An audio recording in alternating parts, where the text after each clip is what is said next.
Ladies and gentlemen, let's get something straight right now. You will never master your life until you master your emotions. Period. You want success. You want discipline. You want peace. Then you better learn how to control your damn emotions. Now listen, this isn't about pretending you're happy when you're not. This isn't about bottling up pain or ignoring stress. No, it's about learning the skill. Yes, the skill of emotional control, because that's exactly what it is. A skill, one that can be learned, trained, sharpened, and mastered. Most people go through life being ruled by their emotions without even realizing it. They think that because they feel something strongly, it must mean something is wrong. Or they believe that if an emotion is loud, urgent, painful, or overwhelming, it needs to be acted on immediately. But that's not how high performers think. That's not how leaders operate. That's not how you gain control over your life.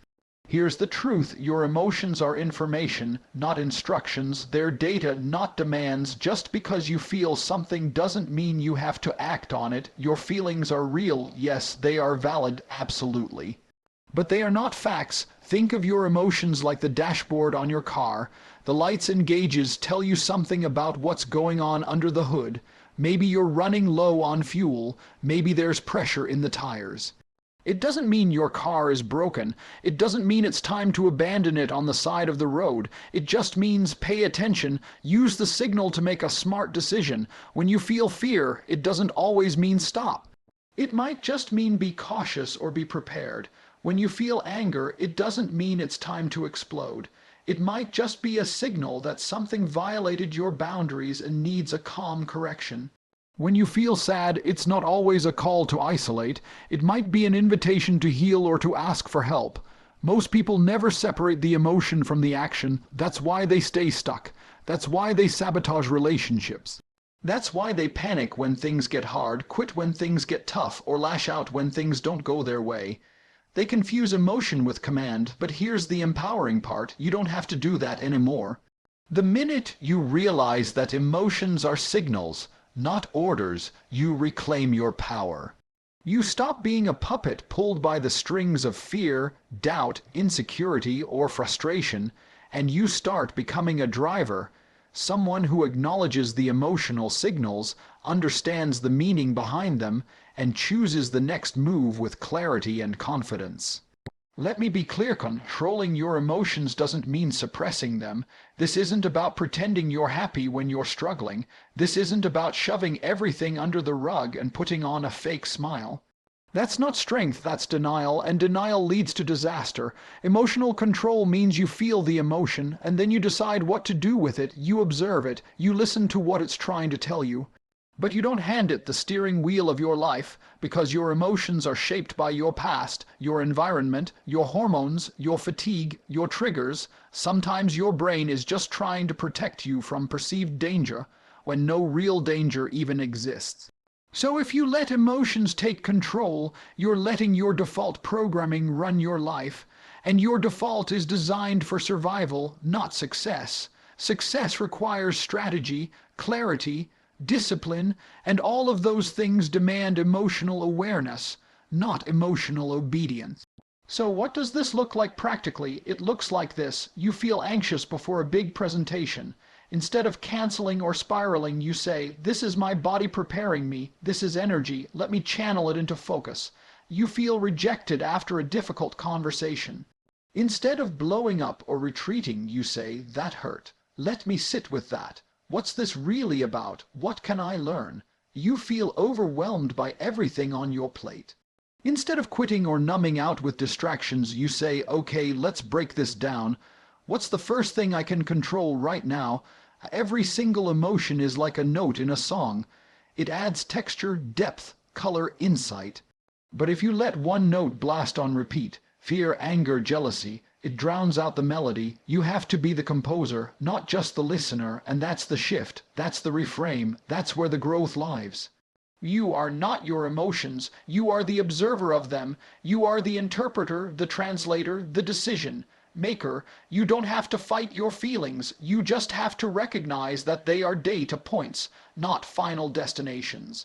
So the next time you feel triggered, hurt, scared, or uncertain, remember this. Pause, notice the emotion, name it, Then ask, what is this trying to teach me? And finally, what's the best response I can choose right now? That's not weakness. That's mastery. That's emotional leadership. That's how you build a life with purpose and peace.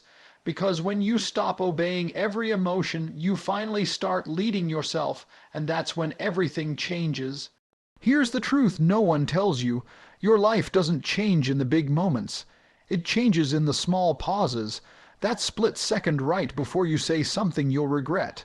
That tiny space right before you lash out, quit, hit send, or make a snap decision. That moment of silence right before the chaos erupts, that's where your power lies. Most people are on autopilot. They move through life reacting to stress, reacting to opinions, reacting to circumstances. Someone says something offensive, they snap back. A delay or rejection hits, they panic. They feel overwhelmed, they shut down. No thought, no awareness, just reflex. But you're not here to live on reflex. You're here to live with intention. The ability to pause before you react is one of the most underrated skills in the world. And yet, it's the foundation of emotional intelligence, leadership, peace, and personal success. Think about it. Every fight you've ever escalated, every opportunity you've ever sabotaged, every moment you've ever let get out of control, it didn't start with a problem. It started with a reaction. And if you had taken just one breath, 1 second, that moment might have gone differently. That relationship might have stayed intact. That job might not have been lost. That goal might have stayed on track. We live in a world that conditions us to move fast, think fast, post fast, respond fast, but fast is not always wise. Fast is often impulsive, and impulse is the enemy of progress. That's why the pause is so powerful. The pause gives you a choice. You can feel frustration and still respond calmly. You can feel disappointment and still speak with dignity. You can feel afraid and still move forward with courage.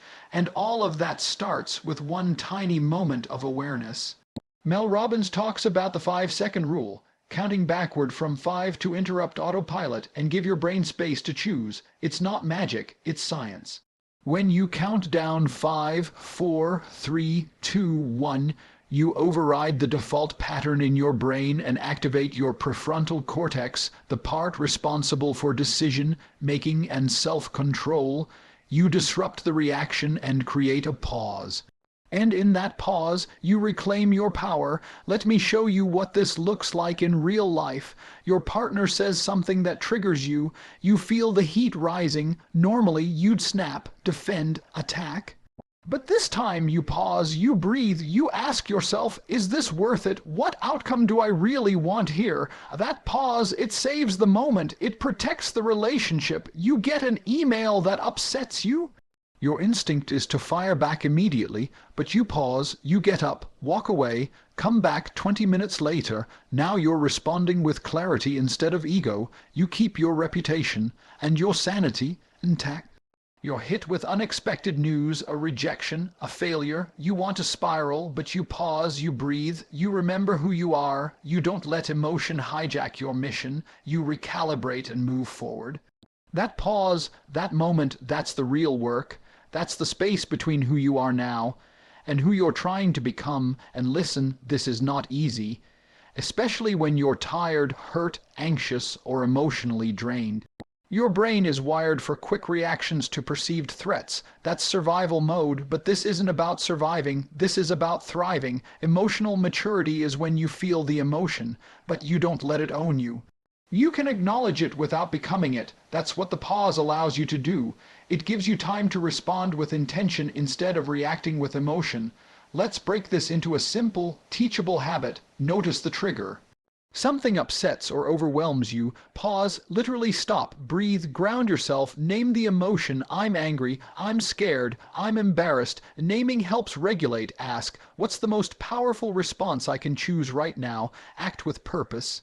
Not pressure. That's how you turn chaos into control. That's how you stop sabotaging yourself and start leading yourself. Because the strongest person in the room is not the loudest. It's the one who stays calm when everyone else loses their head. It's the one who chooses their response instead of being owned by emotion. So if you want to change your result, change your reactions. If you want to change your life, Master the pause. That's how leaders think. That's how winners move. That's how real growth happens. Remember, the pause is not weakness, it's wisdom. And when you learn to pause before you react, you don't just gain control of the moment, you gain control of your life. Let's cut through the noise. You don't need more drama in your life. You need more discipline. Drama is loud, it's emotional, it's reactive, and let's be honest, it's addictive. Why? Because it gives you a temporary outlet for your feelings.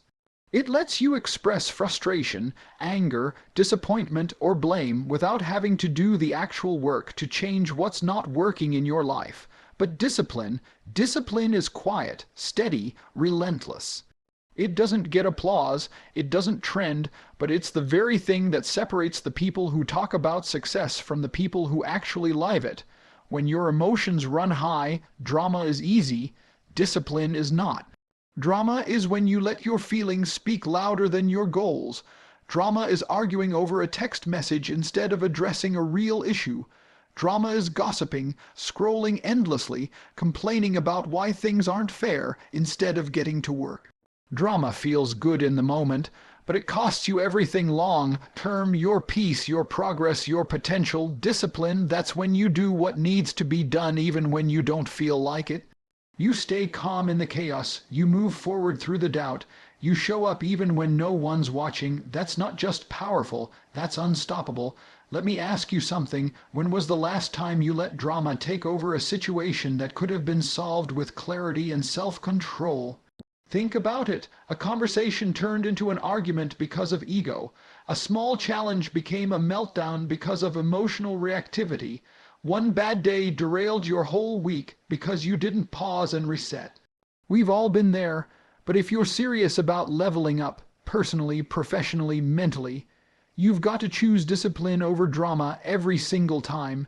It starts with self-awareness. The moment something triggers you, stop and ask, am I reacting emotionally or responding intentionally? That one question can change everything. Discipline means you don't let a bad mood dictate your effort. It means you don't let a rude comment wreck your focus. It means you don't spiral every time something doesn't go your way. It's waking up and going to the gym even when you're tired. It's studying when your friends are out. It's choosing silence over proving a point that doesn't matter. It's walking away from drama even when your pride wants to stay. Here's what people don't realize. Discipline isn't about being robotic. It's about being responsible. You're not ignoring your feelings. You're choosing not to be ruled by them. Because when drama leads your life, you live in chaos. But when discipline leads your life, you create order. You create space for focus, strategy, and growth. And that's where the real wins happen. Let's make this practical. Start with these 3 shifts. Don't react, reflect when something upsets you. Don't respond immediately. Pause, step back, ask, what's the smart move here? And not the emotional one, not the ego-driven one, the smart one. Don't complain. Commit drama loves to complain. Discipline looks for solutions. When something's not working, stop venting and start acting. Ask, what's one thing I can do right now to move forward? Don't prove 'em. Prove drama is about proving you're right. Discipline is about getting better. Let people have their opinions. Let the noise be noise. You've got a mission to build. The people who win are not the ones who feel the most. They're the ones who control what they feel and direct it into action. They take that frustration and use it as fuel. They take that heartbreak and turn it into hunger. They turn every challenge into an opportunity for discipline to show up. And listen, this doesn't mean you never slip. You will. We all do. You'll snap. You'll complain. You'll indulge the drama. That's human. But discipline kicks in when you catch yourself and course. Correct? That's growth. You know what discipline sounds like. I'm not going to argue with them. It's not worth my energy. I'm not going to scroll for an hour. I've got work to do. I'm not going to feel sorry for myself. I'm going to take action. That's the voice of your higher self. That's the voice of a leader. Drama keeps you stuck in cycles.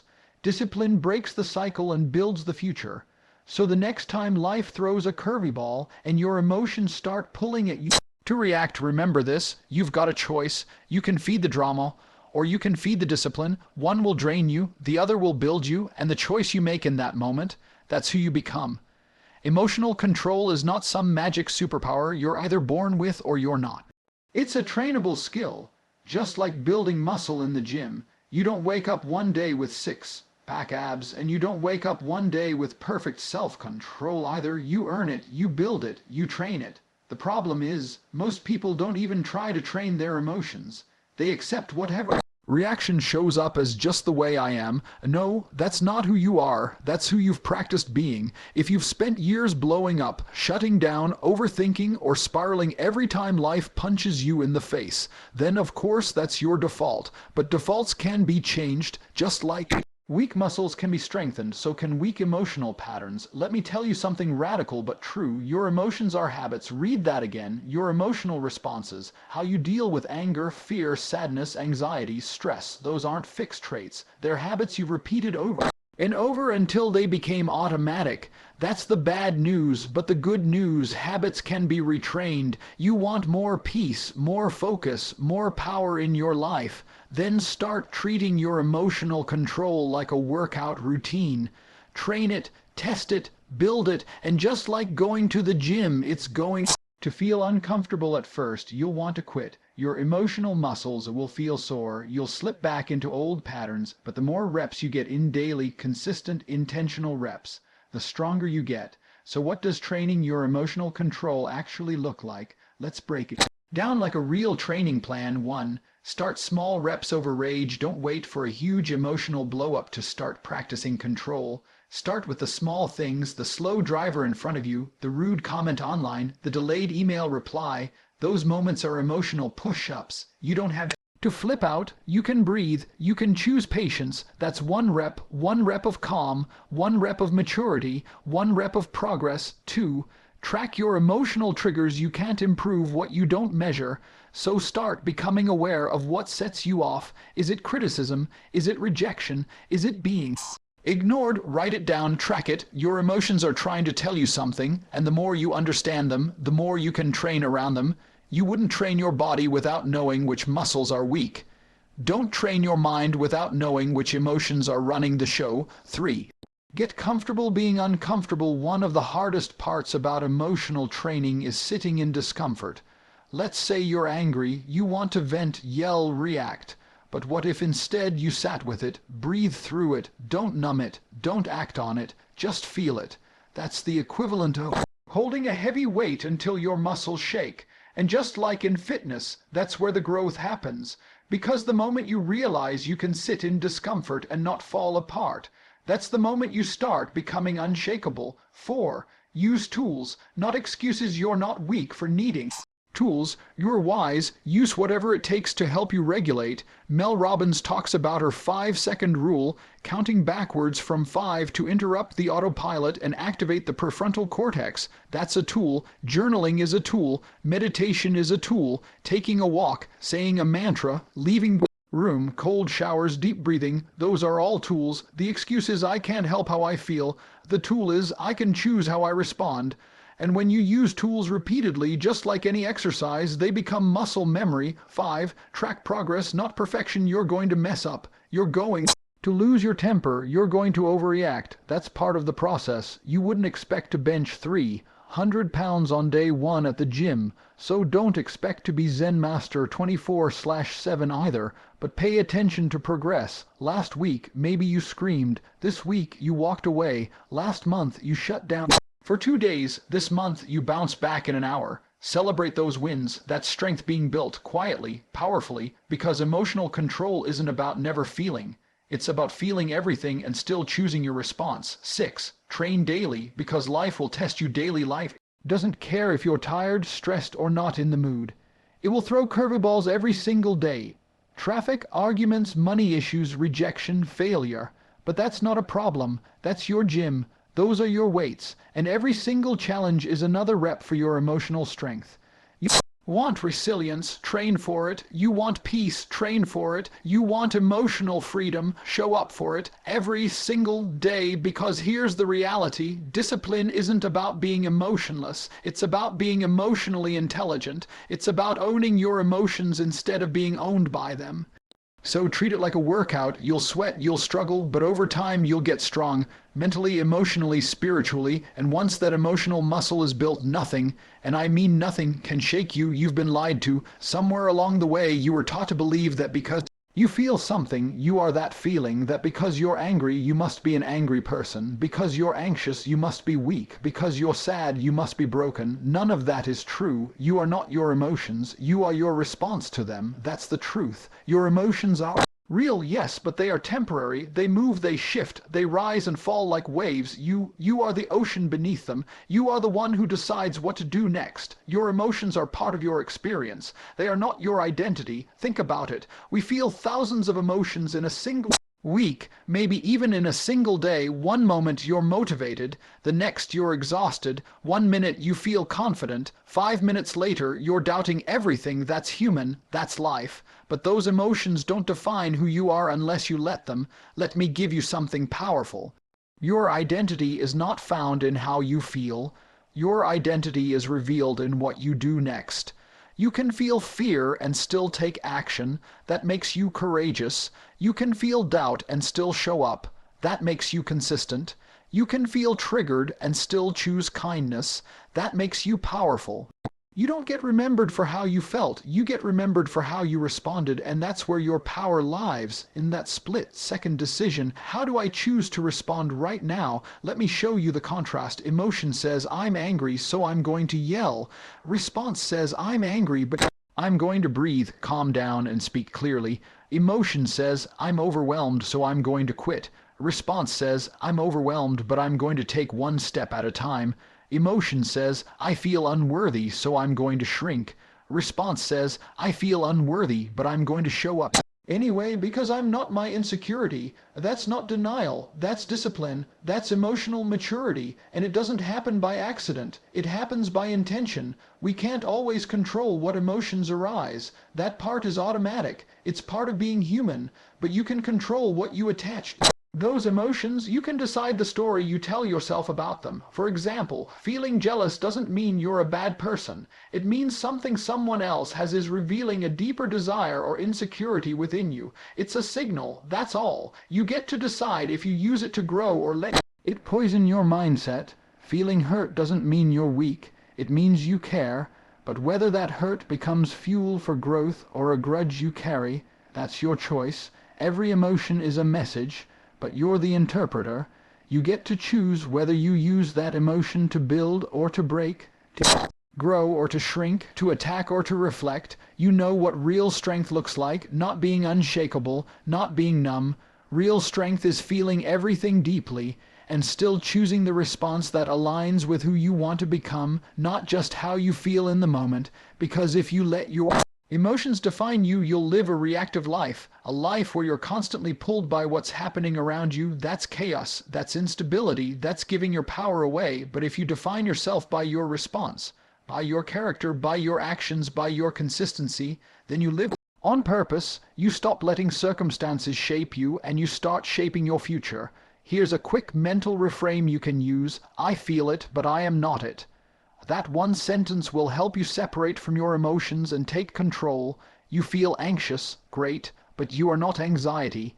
You feel angry, fine, but you are not rage. You feel hurt, of course, but you are not broken. You're a human being experiencing temporary emotions, but what makes you different, what makes you great, is the choice you make after that emotion shows up. So when life hits you with something heavy, when you're tired, frustrated, disappointed, insecure, pause and ask, what would the strongest version of me do right now? That's your response. That's your identity. That's who you're becoming. Because in the end, people don't follow emotional chaos. They follow emotional clarity, and clarity doesn't come from feeling. It comes from choosing, from owning the moment and saying, this emotion doesn't get to drive. I do.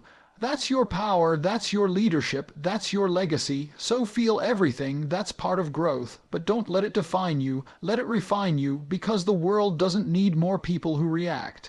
It needs more people who respond with courage, intention, and heart. And that starts with you. So here's the truth, and I need you to hear this with every ounce of who you are. Your emotions are real, but your emotions are not in charge. You are. You've now learned 5 life life-changing truths, that your emotions are data, not commands, that your power lives in the pause, not the panic, that discipline, not drama, creates the life you want, that emotional control is a muscle you can train, and that your response, not your feelings, defines who you really are. Let that sink in. This isn't about becoming numb. This isn't about becoming a robot who never feels anything. This is about becoming a warrior, someone who can feel everything and still choose power, purpose, and peace. Because life will test you. People will hurt you. You'll feel fear, rejection, anger, shame, heartbreak, anxiety, all of it. But how you respond to those emotions, that's the difference. Between a life of regret and a life of resilience, you've got two choices every single day. Let your emotions drive you or let your vision lead you. Let your reactions control you or let your character guide you. Live on emotional autopilot or live with deliberate emotional control. And you already know which one gets you closer to the life you want. So from this moment forward, make the decision, the daily decision to pause, to reflect, to respond like the person you're becoming, not the person you've been. Control your damn emotions not by suppressing them, but by understanding them, channeling them, and rising above them. Because once you master this, everything else falls into place. Your goals reachable, your focus unshakable, your relationships stronger, your peace none. Negotiable, and your power untouchable, the version of you that you're chasing, the focused, fearless, disciplined version they're not hiding. They're just waiting for you to take back control. So take a breath, stand tall, and walk out of here knowing this. You are no longer a slave to your emotions. You are the master of your mind, and that changes everything. Now go, lead yourself, own your life, and control your damn emotions.